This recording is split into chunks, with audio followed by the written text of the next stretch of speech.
Gustav Vigeland nacque a Mandal, piccola cittadina affacciata sul mare del nord a sud della Norvegia, l'11 aprile del 1869, destinato a diventare il più importante scultore norvegese. Anche se spesso viene associato con il parco che prende il suo nome, va ricordato che fu anche l'autore della medaglia che oggi viene consegnata ai Nobel per la pace. Adolf Gustav Thorsen è il nome completo e originale dell'artista, nato in una famiglia composta da artigiani.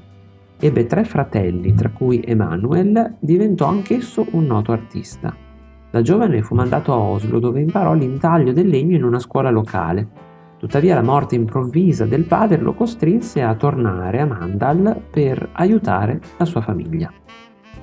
Gustav visse per un certo tempo con i nonni in una fattoria e tornò a Oslo nel 1888, determinato a diventare uno scultore professionista.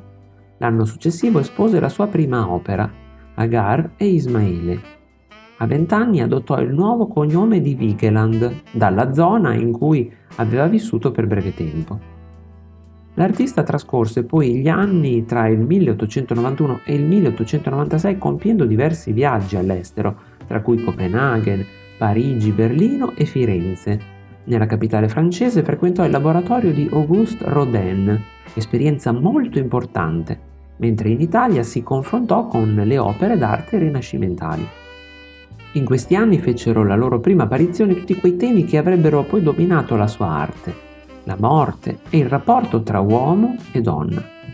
Tenne le sue prime mostre personali in Norvegia nel 1894 e 96, che ricevettero il plauso generale della critica. Fino al 1902 Vigeland fu impegnato nel restauro della cattedrale di Nidaros a Trondheim. Il contatto con l'arte medievale contribuì allo sviluppo di un altro tema frequente nell'arte di Vigeland, il drago.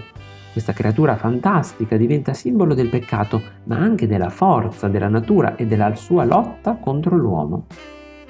L'artista tornò a Oslo e ottenne dalla città uno studio abbandonato in cui lavorare. Nel 1905 la Norvegia divenne indipendente dalla Svezia e Vigeland, considerato il più talentuoso scultore norvegese, ricevette da quel momento numerose commissioni per le statue e i busti che celebrarono le personalità norvegesi più famose. Gustav Vigeland è principalmente conosciuto per l'insieme di statue collocate nel parco che prende il suo nome e che ha una storia molto particolare. Nel 1921 la città di Oslo decise di demolire la casa in cui l'artista aveva vissuto fino a quel momento. Dopo una lunga controversia, a Vigeland fu concesso un nuovo edificio. In cambio l'artista promise di donare alla città tutte le sue opere successive, tra sculture, disegni, incisioni e modelli. Nei successivi 20 anni Vigeland si dedicò al progetto di una mostra delle sue opere all'aperto e in seguito si trasformò in quello che oggi è conosciuto come il Parco di Vigeland. L'installazione permanente conta 212 sculture in bronzo e granito che culminano nel famoso monolite, con i 121 corpi che lottano per raggiungere la cima della scultura. Queste opere sono state considerate da molti critici d'arte espressione di un'estetica nazista o fascista e l'artista è stato spesso paragonato ad Arno Breker, scultore tedesco celebre per la sua attività artistica durante il Terzo Reich. Ma al di là di ciò, è indubbia la sua straordinaria capacità nel fissare sulla pietra tutti gli aspetti legati all'uomo e alla donna, nel rapporto tra di essi e nel trascorrere del tempo.